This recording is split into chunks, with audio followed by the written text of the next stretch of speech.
மத்தேயு 16 அதிகாரம்.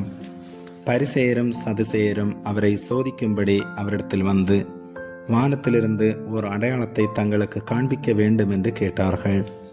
அவர்களுக்கு அவர் பிரதியுத்தரமாக, அஸ்தமனமாகிற போது செவ்வானமிட்டிருக்கிறது, அதனால் வெளிவாங்கும் என்று சொல்லுகிறீர்கள். உதயமாகிற போது செவ்வானமும் மந்தாரமாய் இருக்கிறது, அதனால் இன்றைக்கு காற்றும் மழையும் உண்டாகும் என்று சொல்லுகிறீர்கள். மாயக்காரரே, வானத்தின் தோற்றத்தை நிதானிக்க உங்களுக்கு தெரியுமே, காலங்களின் அடையாளங்களை நிதானிக்க உங்களால் கூடாதா?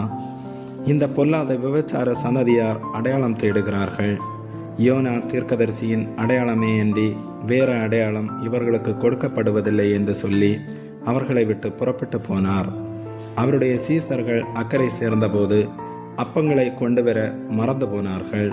இயேசு அவர்களை நோக்கி, பரிசேயர் சதுசேயர் என்பவர்களின் புளித்த மாவை குறித்து எச்சரிக்கையாயிருங்கள் என்றார்.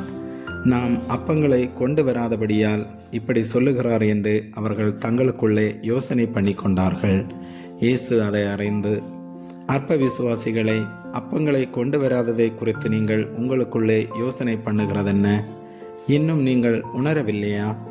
5 அப்பங்களை 5000 பேருக்கு பகிர்ந்ததையும், மீதியானதை எத்தனை கூடை நிறைய எடுத்தீர்கள் என்பதையும், 7 அப்பங்களை 4000 பேருக்கு பகிர்ந்ததையும், மீதியானதை எத்தனை கூடை நிறைய எடுத்தீர்கள் என்பதையும் நீங்கள் நினைவு கூறாமல் இருக்கிறீர்களா?